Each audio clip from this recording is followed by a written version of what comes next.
बिस्मिल्लाहिर्रहमानिर्रहीम। अच्छा बेटा, आज हम पास पेपर सॉल्व करने जा रहे हैं पेपर 1 ओ लेवल्स का। ये हमारा अक्टूबर नवंबर सेशन का पेपर है 2019 का। हाँ, ये पुराना कोड है 7110, ठीक है, जिसमें 1 घंटे का पेपर होता था और 30 MCQs आते थे। क्योंकि हमारे पास नए वाले पास पेपर्स जिसके अंदर 35 MCQs आते हैं वो तो अभी इतने हुए नहीं हैं, तो वो हम ऑलरेडी देख चुके हैं। तो हम ये वाला सवाल अब 2019 का करने जा रहे हैं, यानी कि पास पेपर 2019 का। अच्छा भाई, स्टार्ट करते हैं और देखते हैं। सबसे पहला क्वेश्चन एग्जामिनर हमसे पूछता क्या।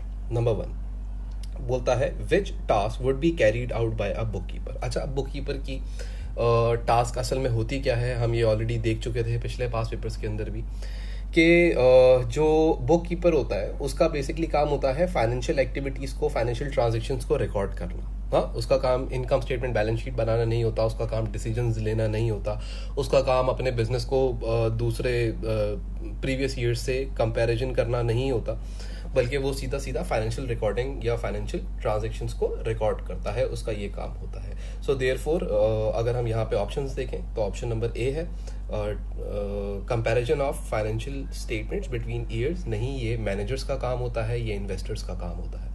प्रिपरेशन ऑफ फाइनेंशियल स्टेटमेंट्स, नहीं, बुक कीपर का काम नहीं होता, डायरेक्टर्स और मैनेजर्स करते हैं। प्रोविजन ऑफ इंफॉर्मेशन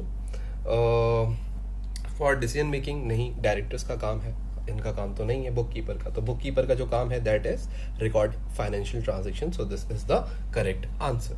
आगे बात करते हैं, अगला क्वेश्चन देखते हैं। बोलता है कि व्हाट डज या why does the owner of a business calculate profit. वो प्रॉफिट क्यों कैलकुलेट करना चाहते हैं, वो चाहते क्या हैं, वो प्रॉफिट से क्या देखना चाहते हैं। जो ओनर ऑफ अ बिजनेस होता है वो प्रॉफिट को कैलकुलेट क्यों करता है। तो याद रखिएगा, जो ओनर होता है वो असल में किसी भी कारोबार को स्टार्ट करता है तो उस कारोबार के अंदर इन्वेस्ट करता है।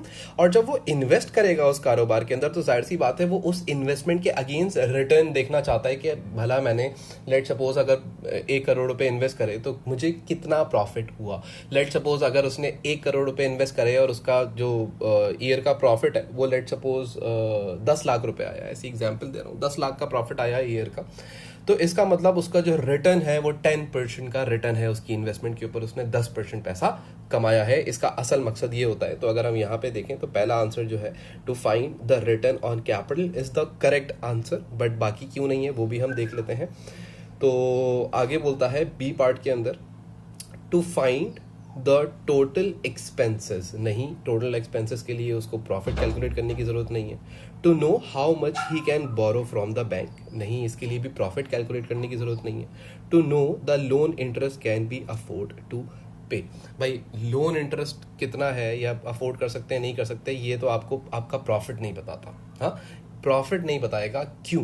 क्योंकि जो प्रॉफिट होता है वो तो एक्रूअल कॉन्सेप्ट के ऊपर होता है, यानी कि जितना प्रॉफिट होता है उतना कैश थोड़ी मौजूद होता है आपके पास। तो आप ऐसे बता ही नहीं सकते कि आप पैसा पे कर सकते हैं या नहीं पे कर सकते, उसका इंटरेस्ट पे कर सकते हैं नहीं कर सकते। तो प्रॉफिट आपको ये चीज़ नहीं बताता, क्योंकि जो प्रॉफिट होता है वो बेसिकली एक्रूअल कॉन्सेप्ट के ऊपर आपने निकाला हुआ होता है, जिसके अंदर आपकी कैश और नॉन कैश अक्रूड तमाम इनकम और एक्सपेंसेस रिकॉर्ड हुए हुए होते हैं। सही, तो इसका मतलब ये बिल्कुल नहीं होता कि आपने जितना प्रॉफिट किया है, हाँ, जितना आपके बिजनेस ने प्रॉफिट किया है वो कभी भी इक्वल नहीं होगा जो आपके बैंक के अंदर पैसा होगा।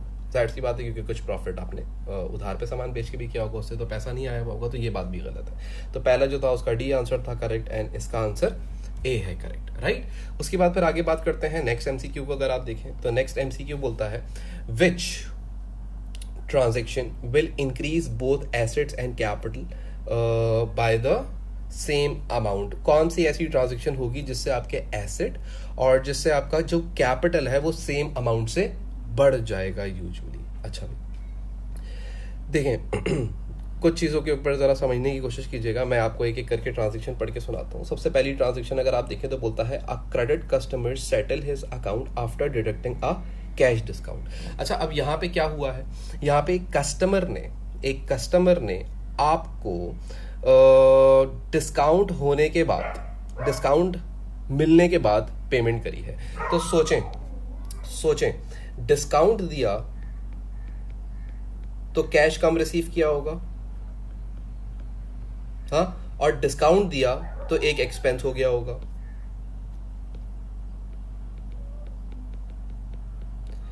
तो इसका मतलब ये नजर आ रहा है हमें कि हमारा जो प्रॉफिट है वो गिरा होगा यहाँ पे।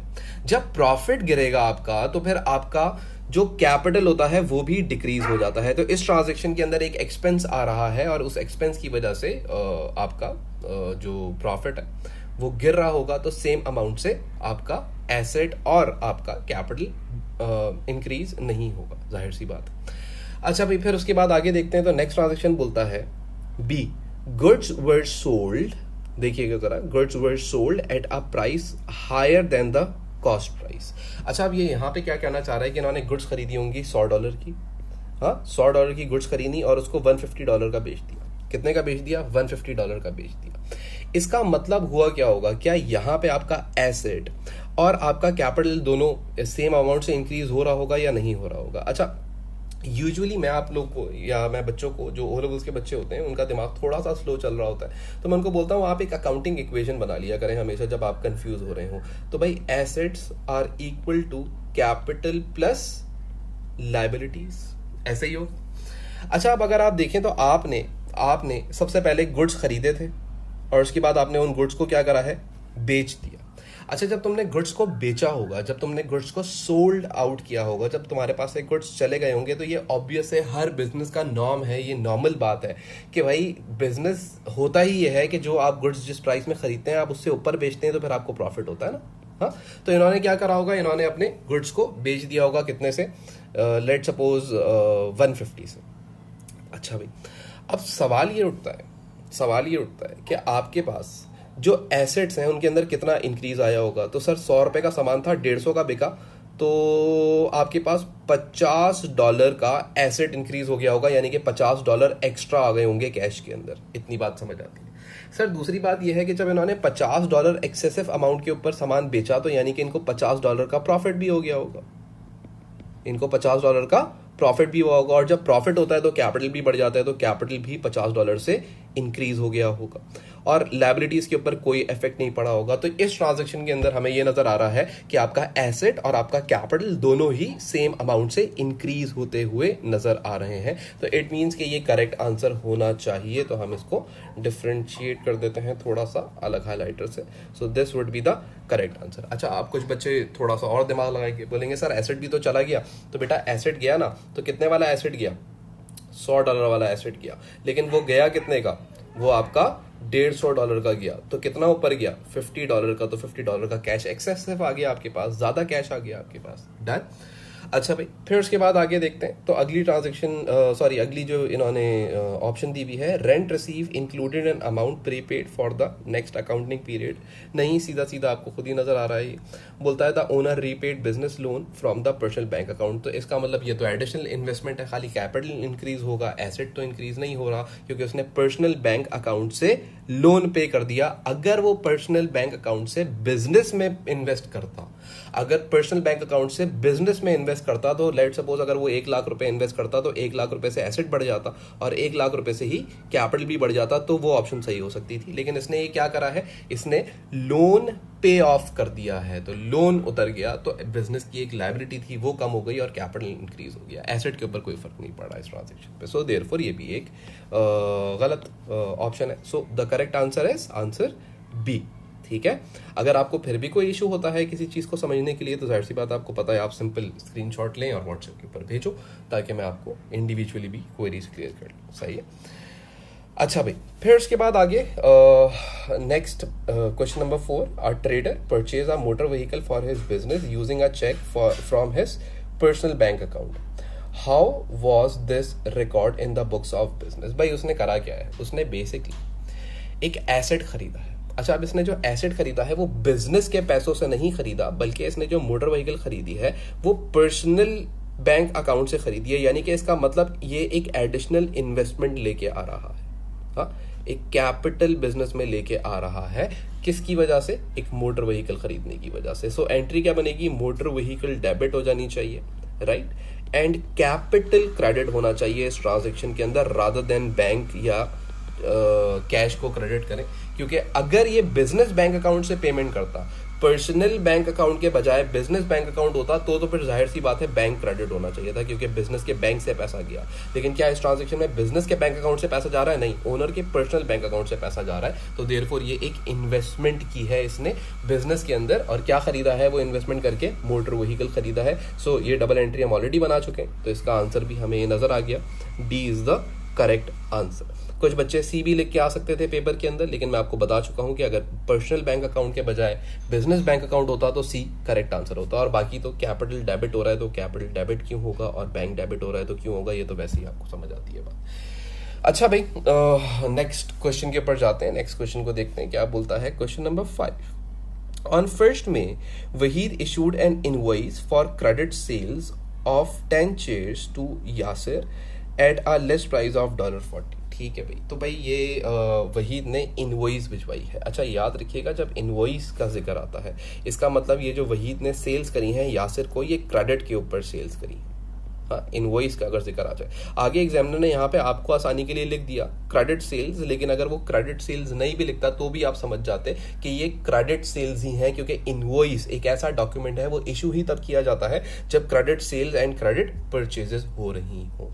अच्छा भाई, अब इसने 10 चेयर्स यानी कि 10 चेयर्स बेची थी eight a list price of $40। इतनी बात तो मुझे समझ आती है सवाल के अंदर। आगे बोलता है trade discount of 10% was deducted. Yasser returned 5 chairs to Wahid on 15 May.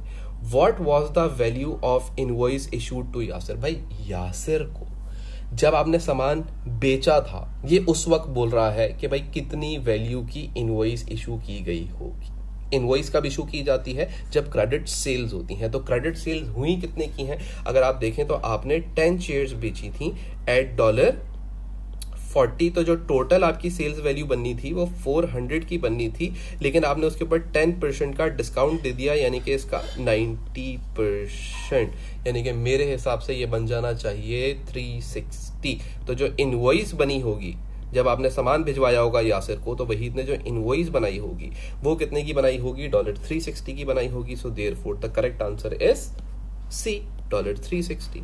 ये नीचे रिटर्न वाली बात के ऊपर कंफ्यूज कर रहा है। इनवॉइस हमेशा याद रखना मेरा बेटा कि इनवॉइस का जिक्र जब भी हो रहा है तो इनवॉइस का मतलब जब आपने सेल्स करी थी तो उस वक्त उसकी कितना अमाउंट लिखा हुआ था कि कितना पैसा यासिर ने वापस करना था वहीद को फ्यूचर के अंदर। सही, तो कितना पैसा वापस करना था? 360। हाँ, अब उसने 10 चेयर्स वापस दे दी हैं, तो देयरफॉर बाकी जो रिमेनिंग पैसा होगा वो वापस करेगा।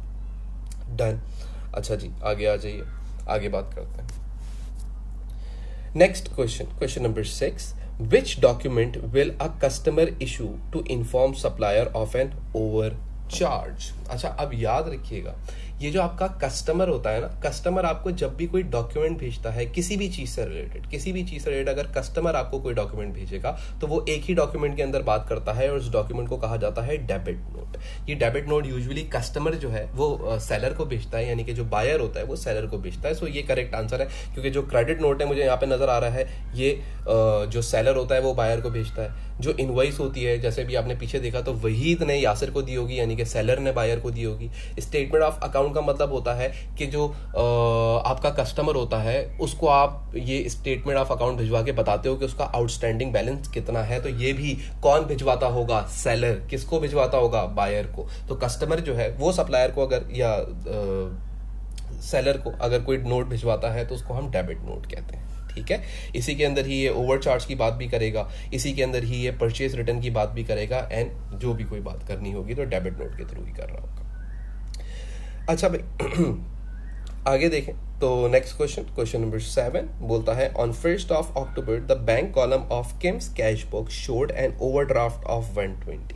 बोलता है कि 1 अक्टूबर को किम का जो कैश बुक है उसका बैलेंस शो हो रहा है 120 रुपए का ओवरड्राफ्ट बैलेंस। इसका मतलब इसका बैंक लायबिलिटी में जा चुका है।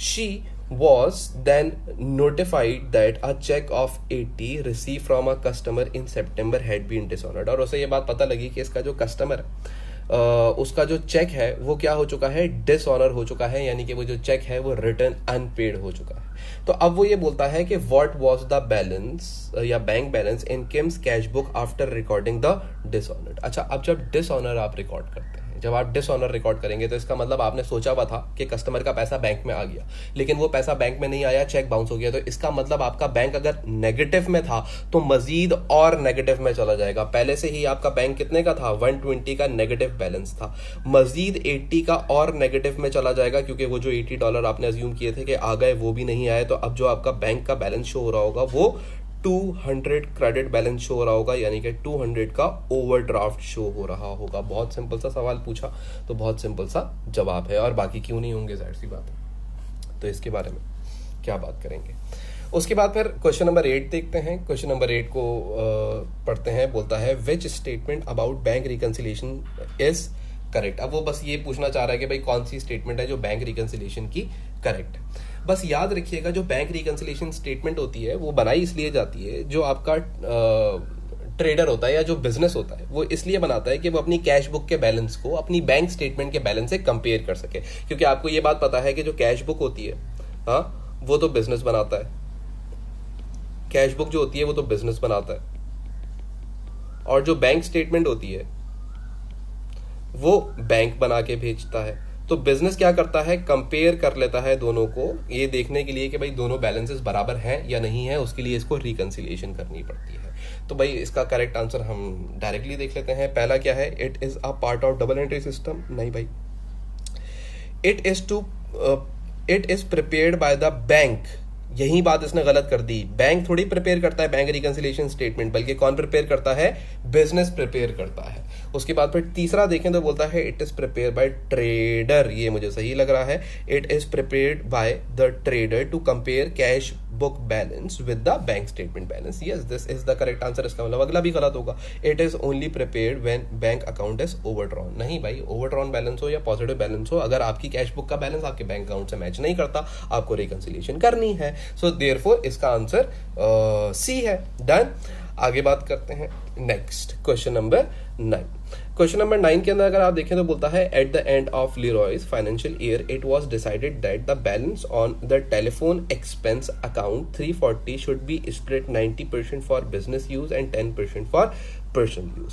विच journal entry record the closing of telephone expense account at the end of the financial year। अच्छा, पहली चीज याद रखिएगा, जब भी एग्जामिनर बोलते हैं at the end of financial year या closing of telephone expense account, तो याद रखिएगा इसमें इनकम स्टेटमेंट वाली एंट्री बनाई जाती है। जब भी क्लोजिंग एंट्री बनती है तो इनकम स्टेटमेंट के अंदर सारे एक्सपेंसेस और इनकम्स को रिकॉर्ड कर दिया जाता है, तो देयरफॉर इनकम स्टेटमेंट वाली एंट्री ही बनाई जाएगी।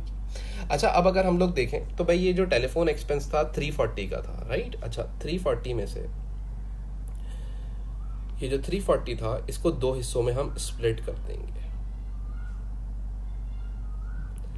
90% जो कि बिजनेस का एक्सपेंस है, 10% जो कि घर का बिजनेस है, राइट। अच्छा भाई, तो हम लोग इसको देख लेते हैं। इसका हम यार कैलकुलेटर का है, ओके। सो 340 का 90% निकाल लेते हैं।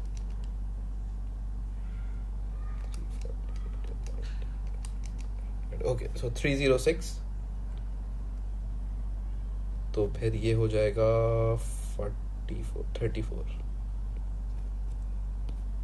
ठीक है, तो 10% और मैंने निकाली। अब एंट्री कैसे बनेगी भाई, जो पर्सनल खर्चा है उसको ड्राइंग्स का नाम दिया जाएगा, तो ड्राइंग्स डेबिट कर दी जाएंगी। कितने से ड्राइंग्स को डेबिट कर देंगे आप, 34 से, क्योंकि ड्राइंग्स जब भी होंगी वो हमेशा डेबिट हो जाएंगी। अच्छा, अब जो टेलीफोन एक्सपेंस है वो इनकम स्टेटमेंट में ट्रांसफर कर दिया जाएगा, तो टेलीफोन एक्सपेंस को क्रेडिट कर दिया जाएगा। टेलीफोन एक्सपेंस क्या हो जाएगा, क्रेडिट हो जाएगा। ये आपको पता होनी चाहिए ट्रांसफर एंट्रीज, क्योंकि अब आप तो एग्जामिनेशन की तैयारी कर रहे हैं। तो 340 से ये क्रेडिट हो जाएगा, 340 बोल रहा हूँ, सॉरी, कितने का था, 306 से, और इनकम स्टेटमेंट 306 से डेबिट हो जाएगी। ये एंट्री बननी चाहिए, क्योंकि जितना भी एक्सपेंस होगा वो तमाम का तमाम expense eight the end of the year income statement में ट्रांसफर कर दिया जाता है। सो ये एंट्री होनी चाहिए। तो अगर हम देखें तो drawings, income statement, so the correct answer is first one, that is a part. Drawings debit 34 से, इनकम स्टेटमेंट डेबिट 306 से, एंड 340 से क्रेडिट। जिस बच्चे का कॉन्सेप्ट कमजोर होगा वो इसका आंसर क्या लिख के आएगा, वो इसका आंसर ये लिख के आएगा, पार्ट बी। कौन सा आंसर लिख के आएगा, पार्ट बी आंसर बना के आ जाएगा कि भाई एक्सपेंस डेबिट और इनकम क्रेडिट। भाई ये इनकम स्टेटमेंट क्रेडिट का मतलब तो आपकी कोई इनकम हुई है, तो ये बात गलत है, याद रखिएगा। जब भी एक्सपेंस होता है तो इनकम स्टेटमेंट डेबिट होती है, और जब भी इनकम होती है तो फिर इनकम स्टेटमेंट क्रेडिट होती है, ठीक है। और ये तो टेलीफोन एक्सपेंस है तो इनकम स्टेटमेंट को डेबिट होना चाहिए। डन। मैं आपको इसको और थोड़ा सा वाजे कर दूं बात को कि भाई मेरा टेलीफोन एक्सपेंस था तो मैं ऐसे एंट्री बनाता, टेलीफोन एक्सपेंस डेबिट करता, लेट सपोज $100 से, एंड बैंक को क्रेडिट करता। ये मेरी फर्स्ट एंट्री बनती जिस टाइम पे मैं एक्सपेंस पे करता। फिर eight the end of the year में इनकम स्टेटमेंट को डेबिट करता 100 से, एंड टेलीफोन एक्सपेंस जो कि खर्चा था, हाँ, उसको मैं क्या कर देता, उसको मैं क्रेडिट कर देता 100 से। सिंपल। ये बहुत ज़्यादा गंदी राइटिंग हो रही है, बट पास पेपर के अंदर जगह कम होती है तो इसी तरीके से लिख रहे हैं। तो ये एंट्री बनती है जो कि क्लोजिंग एंट्री कहलाती है। तो इनकम स्टेटमेंट डेबिट होनी चाहिए थी, एंड जो आपका वो था इनकम स्टेटमेंट था वो डेबिट होना चाहिए था, टेलीफोन एक्सपेंस क्रेडिट। करेक्ट, समझ आती है बात। आगे बात करते हैं, नेक्स्ट क्वेश्चन देखते हैं, क्वेश्चन नंबर 10। क्वेश्चन 10 को अगर आप देखें तो बोलता है the following account is appear in Amna's ledger. Amna के लेजर के अंदर एक अकाउंट है। अगर आप इस अकाउंट को देखें तो ये सैयद का अकाउंट है, और इसका अगर आप बैलेंस देखें तो डेबिट बैलेंस शो हो रहा है, बैलेंस बीडी। इसका मतलब क्या होता होगा कि आमना ने सैयद से पैसे लेने होते होंगे, यानी कि सैयद जो होगा वो आमना का एक कस्टमर होगा, तो आमना का एक कस्टमर या आमना के एक कस्टमर का अकाउंट है। अच्छा, ये टी अकाउंट ही है, लेकिन इसको दूसरे फॉर्मेट के अंदर बनाया हुआ है जिसको हम लोग रनिंग बैलेंस अकाउंट कहते हैं। कुछ कंट्रीज के अंदर रनिंग बैलेंस अकाउंट बनाया जाता है, कुछ कंट्रीज के अंदर टी अकाउंट बनाया जाता है। सिर्फ फर्क इतना होता है रनिंग बैलेंस अकाउंट के अंदर कि जो उसकी डेबिट और क्रेडिट साइड का बैलेंस होता है वो हर ट्रांजेक्शन के बाद उसका बैलेंस शो होता रहता है। जैसे कि सबसे पहले अगर आप देखें तो आमना ने सैयद से कितने पैसे लेने थे, एट दी स्टार्ट $400 लेने थे। फिर आमना ने इसको कुछ सेल्स करी 600 रुपए की, तो अब मजीद कितने पैसे लेने होंगे, पहले 400 लेने थे, 600 की मजीद क्रेडिट सेल्स कर दी, तो फिर इसका मतलब अब $1000 लेने होंगे। फिर सैयद ने 390 पे कर दिए आमना को, तो अब कितने पैसे बचे, अब $610 हैं जो आमना ने सैयद से लेने हैं। और उसके बाद फिर आमना ने इसको $10 का डिस्काउंट भी दे दिया, तो अब खाली $600 आमना ने सैयद से रिसीव करने हैं। अच्छा भाई, अब बोलता है विच स्टेटमेंट इज करेक्ट, कौन सी स्टेटमेंट है जो कि करेक्ट है। बोलता है on 1 September Amna owed Syed 400।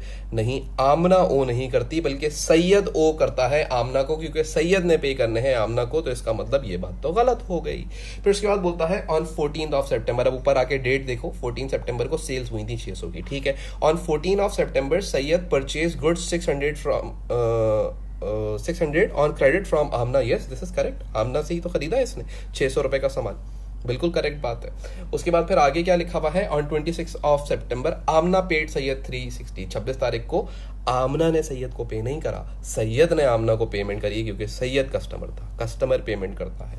On 26 September Syed allowed discount नहीं, आमना ने अलाउ किया होगा डिस्काउंट, क्योंकि आमना जो थी वो सेलर थी, और जो सेलर होता है वही डिस्काउंट अलाउ करता है। बायर तो सैयद था, बायर खुद ही थोड़ी बोलेगा भाई मैं बायर हूं और मैं डिस्काउंट भी खुद ही ले रहा हूं, ऐसे कैसे हो सकता है। So the correct answer is answer B. आगे बात करते हैं 11, क्वेश्चन नंबर 11 को देखते हैं क्या बोलता है। बोलता है a suppliers account in Shilpa's ledger showed a balance owing on 1 October 3400। ठीक है, बोलता है एक सप्लायर है, suppliers account in Shilpa's ledger, बोल रहा है कि शिल्पा का लेजर है और उसके अंदर एक ओइंग बैलेंस शो हो रहा है 3400 का, यानी कि शिल्पा ने अपने सप्लायर को 3400 पे कर रहे होंगे।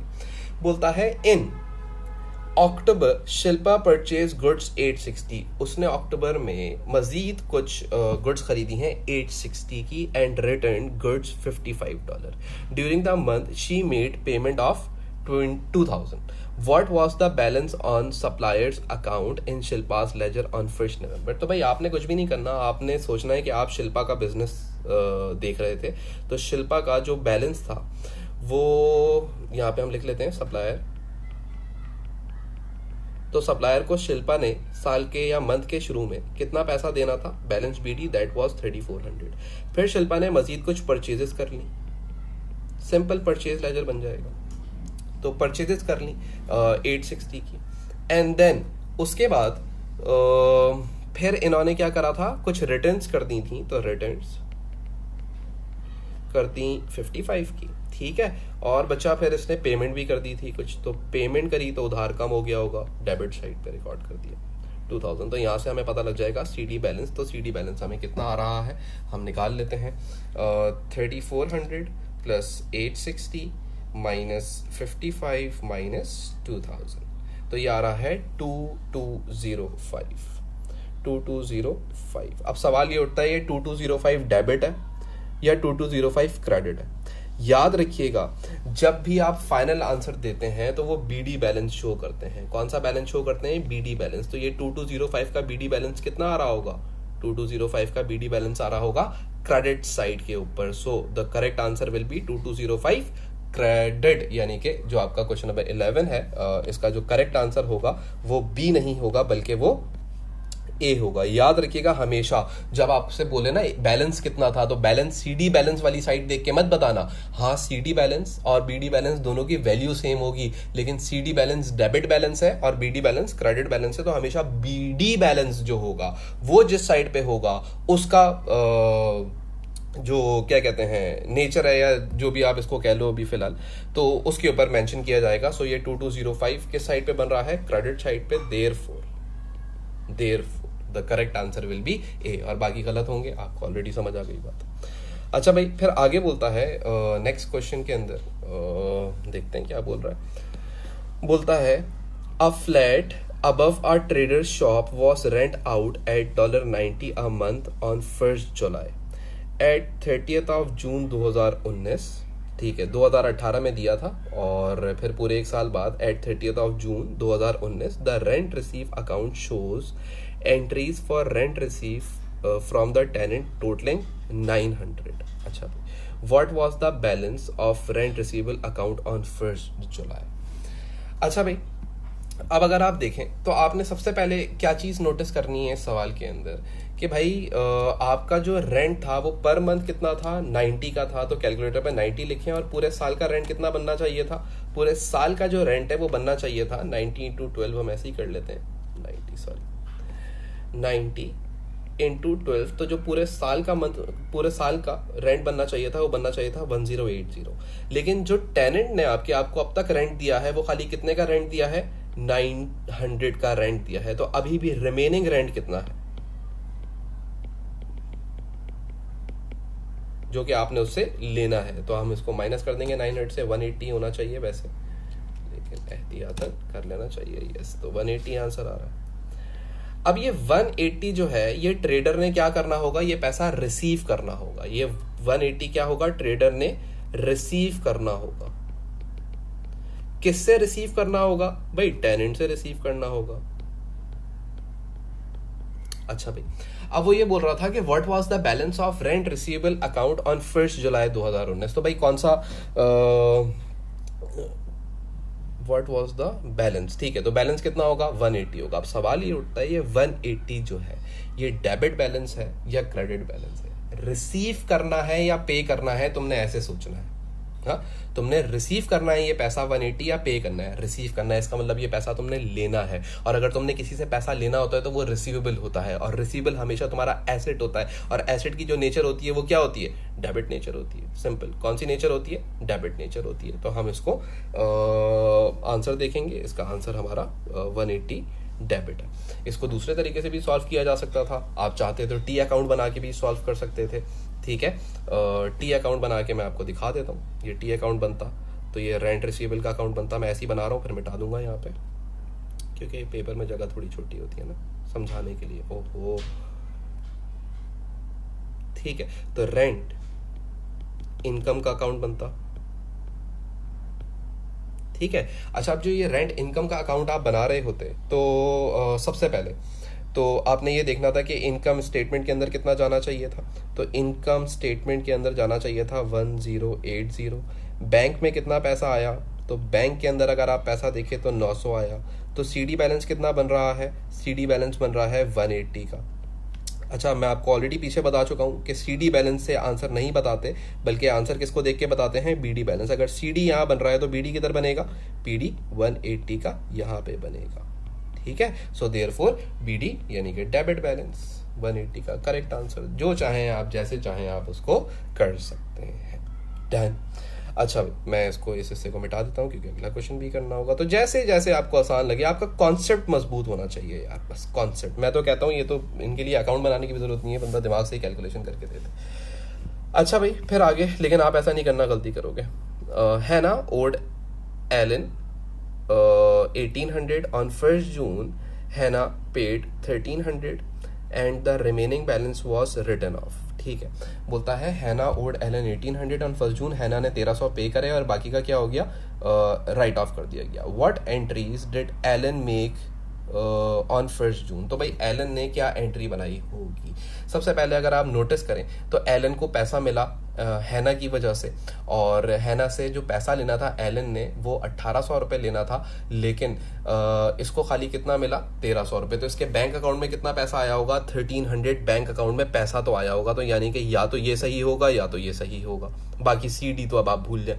फिर उसके बाद बेड डेट, कितने का बेड डेट डेबिट होता हुआ नजर आ रहा है, 500 रुपये का बेड डेट डेबिट हुआ होगा। क्यों? क्योंकि 1800 मिलने चाहिए थे और 1800 में से खाली 1300 मिले, तो जो 500 रुपए का डिफरेंस आ रहा है वो क्या है, वो बेड डेट है। तो देयरफॉर मुझे तो अब तक आंसर समझ आ गया। और फिर हैना का अकाउंट इसने टोटल कितने से क्रेडिट करा होगा, 1800 से। सो द करेक्ट आंसर इज ए। ठीक है, अब मैं आपको इसको एंट्री बना के भी दिखा देता हूं ताकि आपको और आसानी हो जाए। भाई मेरे पास पैसा आया, अब आप सोचें आप एलन, आपके बैंक में पैसा आया, हैना ने पेमेंट करी 1300 की, आपने बोला बेड डेट हो गया, बाकी का 500 का बेड डेट डेबिट कर दिया आपने, और हैना से अब आपने मजीद जिंदगी में कोई पैसे नहीं लेने हैं। ठीक है, उसका अकाउंट सेटल हो गया है, तो पूरा अकाउंट जो भी 1800 का था उसको हम क्लोज कर देंगे। So this is the double entry. सही है, तो इसके थ्रू भी आप सोच सकते थे, डायरेक्टली भी सोच सकते थे, जो आसान लगे बेटा तुम वैसे सोचा करो, और प्रॉब्लम हो तो पूछा करो। अच्छा भाई, फिर उसके बाद आगे आ जाते हैं। तो नेक्स्ट क्वेश्चन देखते हैं, क्वेश्चन नंबर 14। क्वेश्चन 14 के अंदर बोलता है at the end of her financial year Link reduce the provision for doubtful debt by 500। अच्छा, अब इसने provision for doubtful debt reduce किया है। अच्छा, reduction in provision for doubtful debt एक तरीके से इनकम होती है ना, इनकम होती है। और रिडक्शन इन पीबीडी की डबल एंट्री क्या बनती थी, पीबीडी डेबिट होता है और एक इनकम है तो इनकम स्टेटमेंट क्रेडिट हो जाती है, ये एंट्री बनाई जाती है। अच्छा भाई, which general entry record this, मैं आपको ऑलरेडी बता दी मैंने तो ये बात आपको। तो PBD debit, provision for doubtful date debit 500 से, और इनकम स्टेटमेंट 500 से क्रेडिट। तो ये इसका आंसर हमें डायरेक्टली मिल गया, ये रहा। ठीक है, और अगर इंक्रीज इन पीबीडी होता, ऐसे ही समझा देता हूँ, इंक्रीज इन पीबीडी, तो फिर क्या एंट्री बनाते, इनकम स्टेटमेंट डेबिट होती है एंड पीबीडी क्रेडिट होता है। ठीक है, चलो आगे देखते हैं। नेक्स्ट क्वेश्चन बोलता है what will be treated as capital expenditure. तो कैपिटल एक्सपेंडिचर क्या होता था, acquisition of any non current asset, extension of any non current asset, और bringing any non workable asset into workable condition. Asset नया खरीदो तो कैपिटल एक्सपेंडिचर, किसी asset की एक्सटेंशन करवा लो तो कैपिटल एक्सपेंडिचर, और किसी नॉन वर्केबल एसेट को वर्केबल कंडीशन में लाने के लिए जो खर्चा करोगे वो भी कैपिटल एक्सपेंडिचर। सो यहाँ पे अगर आप देखें तो एनुअल डेप्रिसिएशन नहीं भाई, cost of building and office extension, yes, extension, building की एक्सटेंशन करवा रहे हैं, कैपिटल एक्सपेंडिचर है।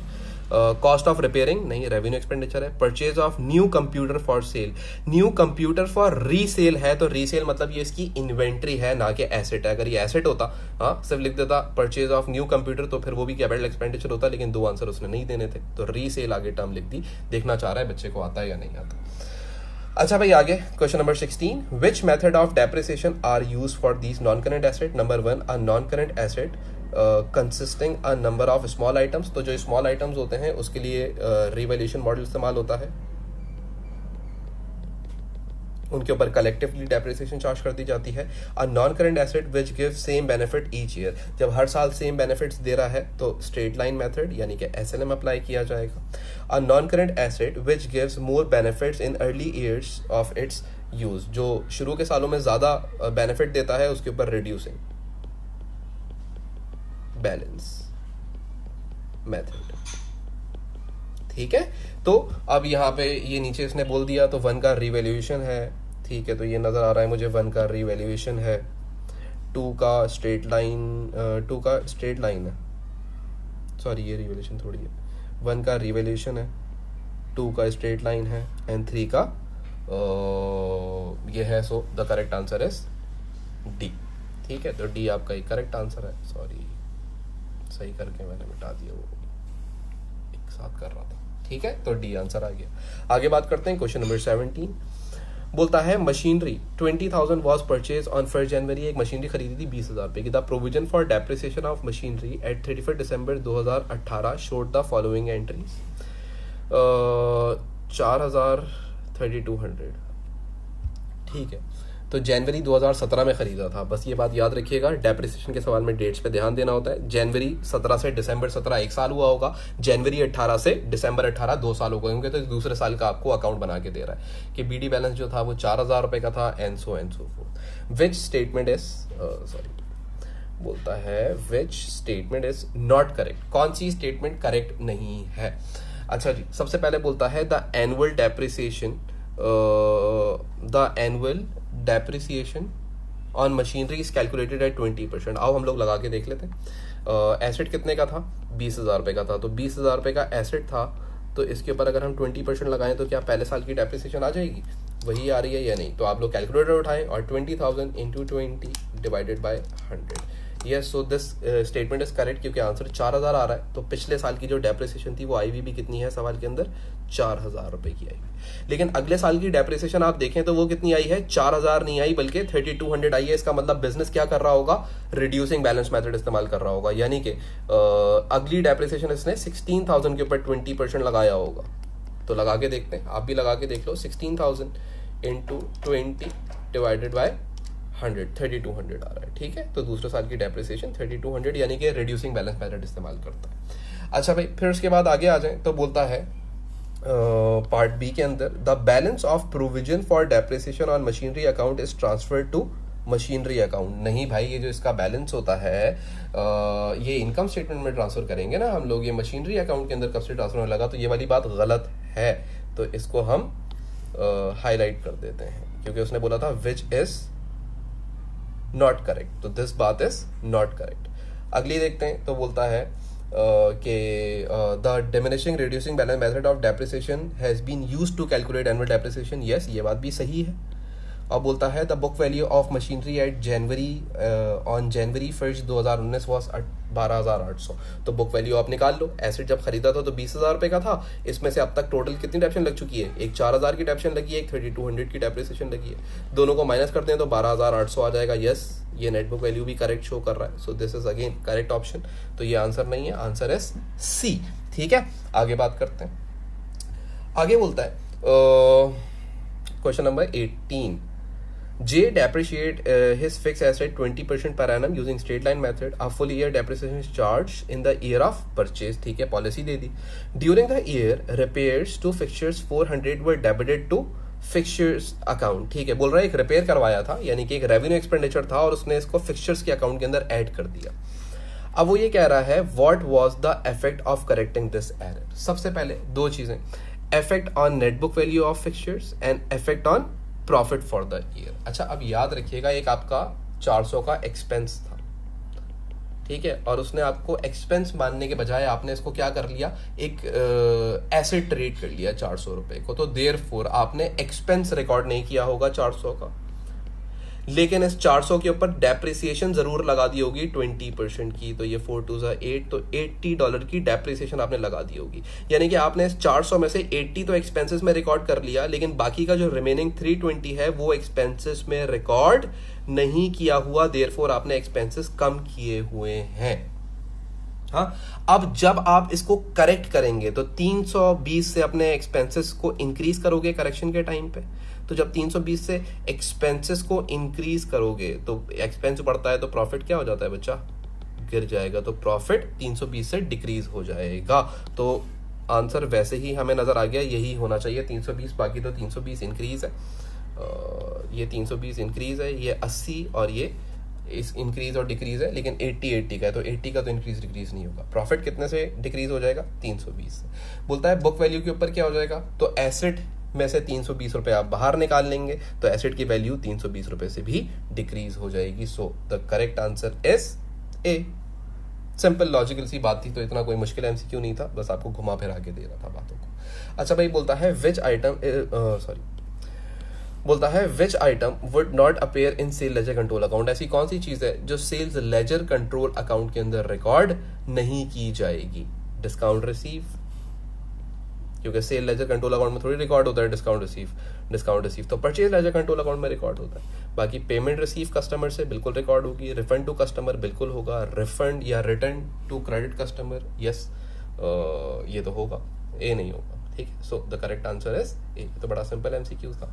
नेक्स्ट देखते हैं, Carlos is preparing his sales ledger control account, where will he obtain information about contra entries. भाई ये अपना सेल लेजर कंट्रोल अकाउंट बना रहा है और कॉन्ट्रा एंट्रीज को कहाँ रिकॉर्ड करेगा? तो याद रखिएगा जो भी कॉन्ट्रा एंट्रीज होती हैं, करेक्टिंग एंट्रीज होती हैं, बैड डेट की एंट्री, डेप्रिसिएशन एंट्री, यूजुअली जो नॉन कैश भी एंट्रीज होती हैं, वो तमाम की तमाम एंट्रीज जर्नल के अंदर रिकॉर्ड की जाती है। हाँ, तो जो जनरल जर्नल होता है इसके अंदर आपने रिकॉर्डिंग करनी होती है इन तमाम टाइप की ट्रांजेक्शन की। कॉन्ट्रा एंट्रीज हो गई, फला फला फला जो भी आपके पास चीज़ें होती हैं, तो इसको वहाँ पे रिकॉर्ड किया जाता है। ठीक है, अच्छा उसके बाद फिर आगे बात करते हैं। 21 after preparing her income statement Emma found that a bad debt of 1500 should have been written off. बोल रहा है इनकम स्टेटमेंट बना लिया और बाद में पता लगा कि बेड डेट भी रिकॉर्ड करना था। No adjustment had been made for rent prepaid 2800, और एक 2800 का रेंट प्रीपेड था, उसको भी ये रिकॉर्ड करना भूल गए। अच्छा भाई कंटिन्यू करते हैं। बोल रहा था कि after preparing her financial statements Emma found that number 1 a bad debt of 1500 should have been written off, तो इसने एक राइट ऑफ नहीं किया बेड डेट को। और उसके बाद फिर बोलता है no adjustment had been made for rent prepaid 2800, the draft profit for the year was 35,000। तो भाई आप इसके अंदर एडजस्ट कर लें, करेक्टेड प्रॉफिट मांग रहा है नीचे, what was the profit for the year after these adjustment. So the profit या ड्राफ्ट प्रॉफिट वॉज 35,000, इसके अंदर से आप बेड डेट को माइनस कर दें 15,000 के। ठीक है, और जो प्रीपेड रेंट था 2800 का, 2800 का, जो प्रीपेड होते हैं वो ऐड हो जाते हैं, तो इसको ऐड कर दीजिएगा। राइट, तो ये हो जाएगा 35,000 प्लस 2800 माइनस 1500, सो ये 36,300 सी इसका एक करेक्ट आंसर है। तो ये सिंपल सा एक एमसीक्यू था, हमने जल्दी से कर लिया। फिर आगे देखते हैं, तो आगे क्या बोलता है? आगे बोलता है next question, question number 22, the following balances were extracted from Sabina's books on 31st of December. ठीक है भाई, तो ये आपको कुछ बैलेंसेस दे रहा है। बोलता है नॉन करंट एसेट्स हैं, करंट एसेट्स हैं, करंट लायबिलिटीज हैं और नॉन करंट लायबिलिटीज हैं। बोलता है what was the capital employed. Capital employed निकाला कैसे जाता है मैं आपको बता देता हूँ। यूजुअली मैं आपको आसान कर देता हूँ, तो non current assets plus current assets minus current liabilities, तो आपके पास कैपिटल एम्प्लॉयड आ जाता है। सो 65,000 प्लस 13,000 प्लस माइनस 9,000, तो आपके पास आंसर आ जाएगा। तो हम लोग कर लेते हैं, मैंने इसको पूरा 9,000 फिर क्यों लिखा, माइनस 9, तो ये हमारे पास आंसर आ जाएगा। सो 65 प्लस 13 माइनस 9, तो ये आ रहा है हमारे पास 69,000। तो ये कितना आ रहा है? 69,000 करेक्ट आंसर है। ठीक है, तो ये 69,000 आपके पास आ गया। फिर आगे बात करते हैं, तो आगे क्या होता है? Question number 23। क्वेश्चन 23 के अंदर बोलता है सारा and Fatima are in partnership. Sarah is entitled to a partnership salary of 30,000 per annum and the balance of profit share equally. The profit for the year was 18,000. What was Sarah's total income of the business? Total कितना कमाया? तो पहले तो 1,80,000 रुपए equally बांटने दोनों के अंदर। हाँ, तो हम लोग क्या करेंगे, बल्कि एक सेकेंड रुकिएगा, एप्रोप्रिएशन से स्टार्ट करेंगे। सो प्रॉफिट कितने का था? प्रॉफिट वॉज 1,80,000 रुपये। इसमें से पहले एप्रोप्रिएशन लेस कर देंगे,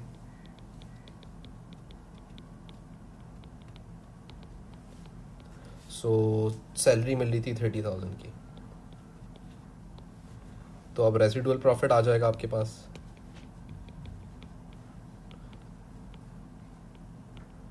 रेसिडुअल प्रॉफिट इसमें से 50, 60, 70, तो मेरे ख्याल से 1.5 लाख बनना चाहिए।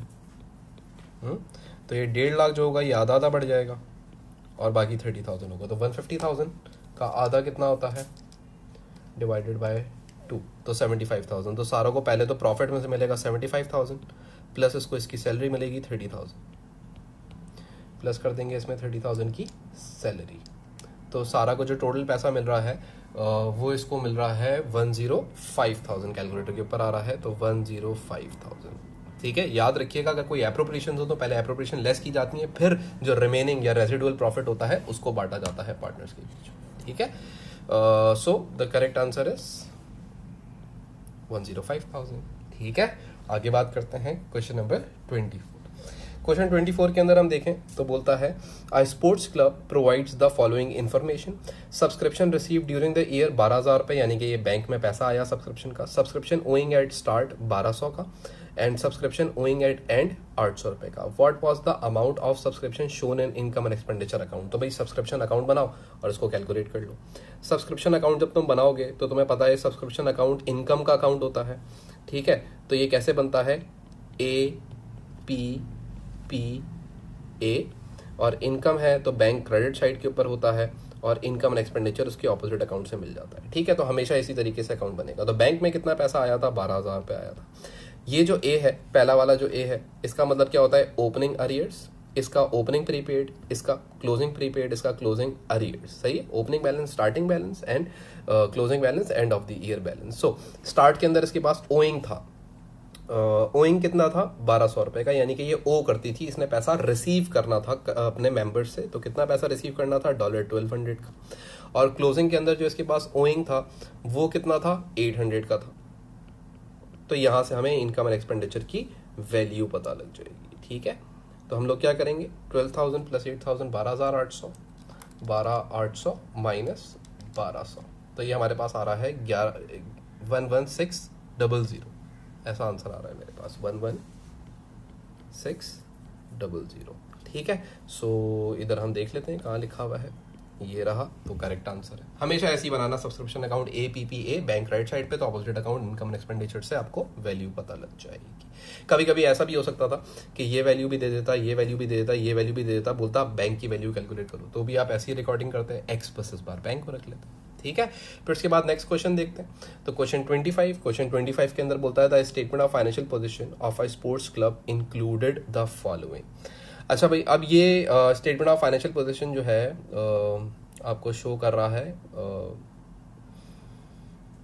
Statement of financial position of a sports club. ठीक है, तो नॉन प्रॉफिट ऑर्गेनाइजेशन है। सब्सक्रिप्शन इन एडवांस 100 का, सब्सक्रिप्शन इन अरियर्स 130 का, ऊपर प्रीपेड नीचे arrears, bank debit, inventory of refreshment है, और ओइंग टू सप्लायर्स है। बोलता है what was the total current liabilities. अच्छा, अब लाइबिलिटीज क्या होती हैं, अगर मेंबर से एडवांस में पैसा आया हुआ है तो लाइबिलिटी है, क्योंकि मेंबर से आपके पास पैसा एडवांस में रखा हुआ है, ये एक लाइबिलिटी है। अरियर्स जो रिसीव करना है वो तो एक एसेट है। इसी तरीके से बैंक एक एसेट है अगर डेबिट है, अगर क्रेडिट होता तो ये भी लाइबिलिटी होती है। रिफ्रेशमेंट, इन्वेंट्री हमेशा एसेट होता है आपका, और ओइंग टू सप्लायर्स एक लाइबिलिटी होती है। तो इसकी जो टोटल है वो 100 प्लस 200, तो ये हो जाएगा टोटल 300 की इसकी करंट लाइबिलिटीज बन जाएंगी। तो हम लोग यहाँ पे इसका आंसर शो कर देंगे 25 का, 300 एंड 300 ऑप्शन किसके अंदर है, ए के अंदर है, करेक्ट। आगे आ जाए तो बोलता है क्वेश्चन के अंदर Our traders sales were 3 lakh, the markup was 25%, what was the cost of sales। ठीक है, तो भाई आप सबसे पहले तो आपको ये बात पता होनी चाहिए कि सेल्स के ऊपर जो मार्कअप है वो कभी भी अप्लाई नहीं हो सकता। तो आपको क्या करना पड़ेगा, मार्कअप को कन्वर्ट करना पड़ेगा मार्जिन के अंदर सबसे पहले। अब मैं आपको ऐसे यहाँ पे लिख के दे देता हूँ, sales into margin is equal to GP, यानी कि क्रॉस प्रॉफिट। तो आपकी सेल्स कितने की हैं, 3 लाख रुपए की हैं। अब ये जो मार्कअप है इसको आप मार्जिन में कन्वर्ट करेंगे तो न्यूमरेटर की जो वैल्यू है उसको डिनोमिनेटर में ऐड कर दें, यानी कि डिनोमिनेटर में 25% है तो 100 होगा। हाँ, 25% का मतलब क्या है, 25/100। तो इस न्यूमरेटर को डिनोमिनेटर में ऐड कर दें, तो 100 प्लस 25 125। तो हम लोग कैलकुलेटर पे लिखते हैं 3 लाख इंटू 25 डिवाइडेड बाय 125, तो ये हमारे पास आ रहा है 60,000। 60,000 का हमारे पास क्या आ गया, ग्रॉस प्रॉफिट आ गया। अब कॉस्ट ऑफ सेल्स कैसे निकलती है, sales minus cost of sales is equal to gross profit. Gross profit 60,000 है, हाँ, सेल्स 3 लाख है, और जो कॉस्ट ऑफ सेल्स है वो एक्स है, तो हम इसकी कॉस्ट ऑफ सेल्स को कैलकुलेट कर लेंगे। तो कॉस्ट ऑफ सेल्स आप कैलकुलेट करें तो 2,40,000 रुपये आएगी, 240,000। अब आप गलत कैलकुलेशन करोगे तो बाकी ऑप्शन में से कोई आंसर आना शुरू हो जाएगा आपके पास, ठीक है। तो ये आपका पार्ट डी आंसर है इसका, डन।